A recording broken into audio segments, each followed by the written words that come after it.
Good evening. My name is Vedanshi and I'll be talking about current account deficit and BOP crisis in India.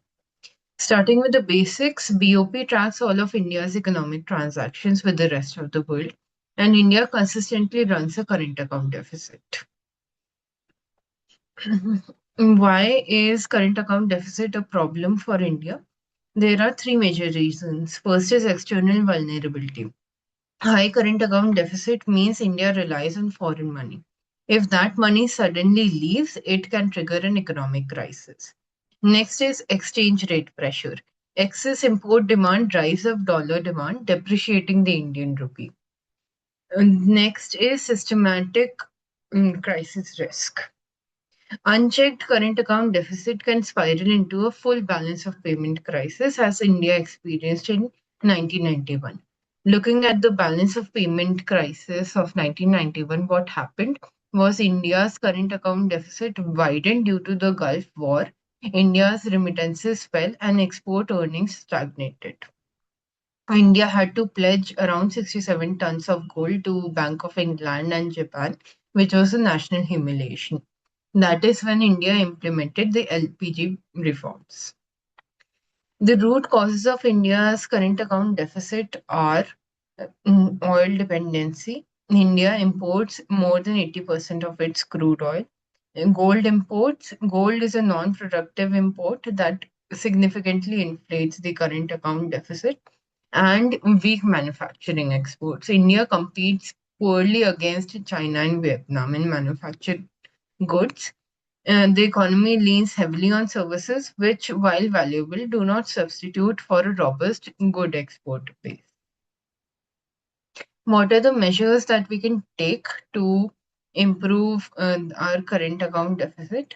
Is in the short term, we can implement import restrictions, encourage NRI remittances through incentive schemes, and create emergency demand management to compress non-essential imports.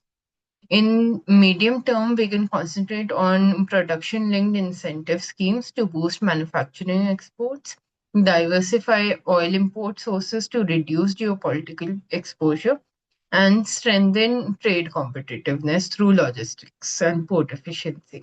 In the long term, we can have in renewable energy transitions to reduce oil import dependency and improve ease of doing business to attract sustainable foreign direct investment and invest in R&D and technology exports. What are the challenges on the road ahead?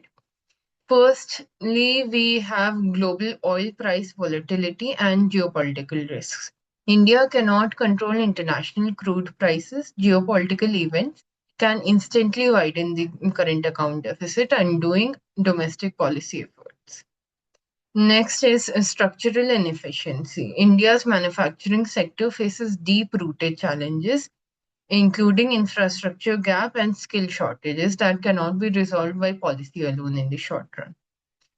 Lastly, policy implementation gaps. Even well designed policies like PLI schemes face uneven execution across states, slowing the pace of adjustment. Even though these challenges are there on the road ahead, we strongly recommend following our PLI schemes and renewable energy implementation so that we do not end up in a current account deficit crisis and a BOP crisis like 1991 again. Thank you.